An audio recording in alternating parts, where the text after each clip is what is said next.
Hey mama, welcome back to the Lifestyle Medicine Project. So today we're going to talk about healthy staples to keep in your house at all times to help your meal planning be successful. I have my top 5 that I always keep in the house so that I can play off of them and make a meal. So stay tuned, grab a pen, piece of paper, save this episode so you can come back to it, and let's get started.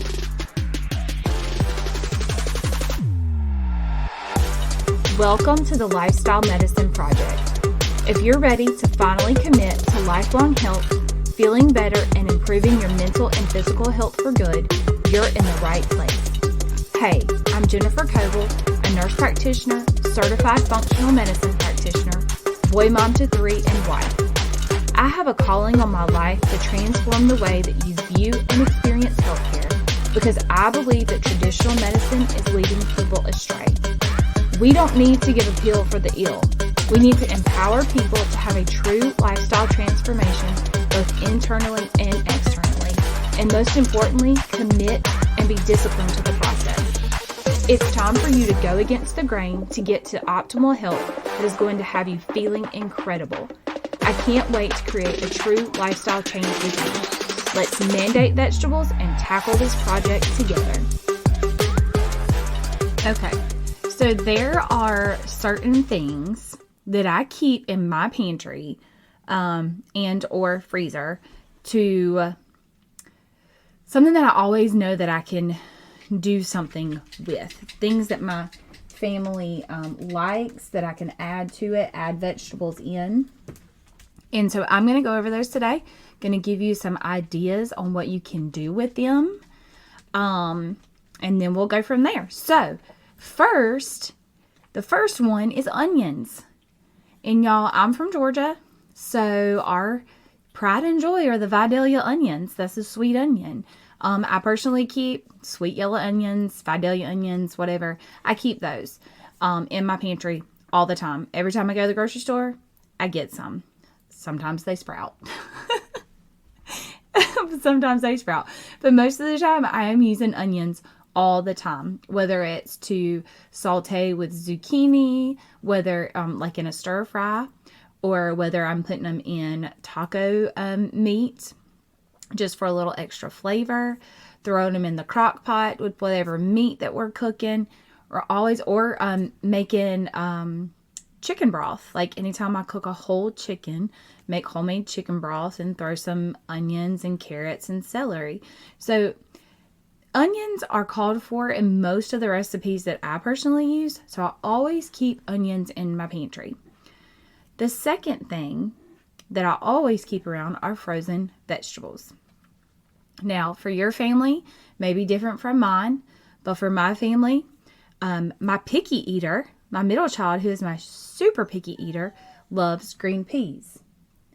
I always keep cauliflower rice, keep broccoli, regular cauliflower. Those are the things that I keep in my freezer all of the time. For the green peas, sometimes I just cook them by themselves. Sometimes we throw them into like a stir fry. For the cauliflower rice, especially if you want to kind of sneak in a little something, you can make regular rice and then throw some cauliflower rice in there. Maybe do like a half and half mixture, maybe a 1/4 and 3/4, depending on how picky and how much your kids or husband notices, certain things. But yeah, you can do half regular rice, half cauliflower rice, get that little extra vegetable in there. For the broccoli, sometimes we steam it. Sometimes we throw it in the pan and saute it. My kids love for me to steam it and throw some cheese on there. I can eat plain broccoli. I know, I'm weird. But anyway, so those are the four that I keep in my freezer. Green peas, cauliflower rice, broccoli, and cauliflower. And for the cauliflower, I do basically the same thing that I do with the broccoli. And then if you don't have cauliflower rice in your grocery store or have the option for cauliflower rice, then you can make your own cauliflower rice out of the frozen cauliflower. You just put it in a blender and blend it up until it looks like rice. Okay, so that was number 2, frozen vegetables. The first one was onions. The second one was frozen vegetables. The third one is potatoes. Y'all, potatoes have been given a bad rap. They have. Because people take them and radiate them and toss them in random artificial colors and flavors and fry them and do all kinds of crazy things to them. But the truth is, God gave us potatoes, y'all. They come out of the ground. So, potatoes are not awful. If you eat only potatoes forever and always, yes, they are bad. Anything in excess is bad. But potatoes, whether it's red potatoes, fingerling potatoes, russet potatoes, whatever potatoes, sweet potatoes, my personal favorite. My family doesn't love them, but that is my personal favorite. Whatever kind of potatoes. Any kind of potatoes, you can roast them, especially like fingerling or red potatoes. Quarter them up, put some olive oil, some salt and pepper on there, put them on a sheet pan, throw them in the oven, roast them. They're fantastic. You can boil them and mash them. Throw some butter and salt and pepper in there and mash them. You can bake them. You can eat them for breakfast, y'all. I mean, mix them in like some home fries after you've roasted them the night before. Cut them up in fourths, roasted them the night before. You can throw them in your eggs in the morning. So potatoes are the miracle vegetable. Not really, but really they are very, very versatile. So I always keep those in my house, some form of the potatoes. And a little side note, the mashing potato, like when you mash potatoes, do mashed potatoes, you can take cauliflower and steam it, and you can throw it in the mashed potatoes and mash it up just like the mashed potatoes. And you got add a little vegetable in there. Sneak that in on your kids. There's so many things that you can do to sneak in those extra vegetables. Okay, number 4, peanut butter or almond butter. Y'all, this is a staple in my house. Almond butter for me, peanut butter for my kids. They are not awful. You just need to look at the ingredients and make sure there's no added sugar. And no like hydrogenated oils. You're looking specifically for the ingredient label to say peanuts and salt or almonds and salt. Or just almonds, whatever. Doesn't matter. But like 1 to 2 ingredients max. Okay? Then once you get those amazing nut butters, you can cut up apples, put them on apples for snacks. Cut up bananas, put it on bananas for snacks. You can put it in a smoothie. You can eat it by the spoonful, like 1 spoonful at a time, not the whole jar, not in one sitting. Hashtag guilty. But anyway, there's so many things that you can do with nut butters and almond butter. With peanut butter and almond butter with different nut butters. And y'all, if worse comes to worse and you ain't got nothing else for supper, peanut butter and jelly. Okay? It's not the devil. It's not the devil. It is okay to have that night where you have peanut butter and jelly. Like, it is fine. It's not the end of the world. And personally, it's my favorite comfort food. So, there are your versatile nut butters. So, healthy staples: onions, frozen vegetables, potatoes, peanut butter / almond butter. And the last is fruit. Y'all, if your kids hate vegetables, like, it's not the end of the world.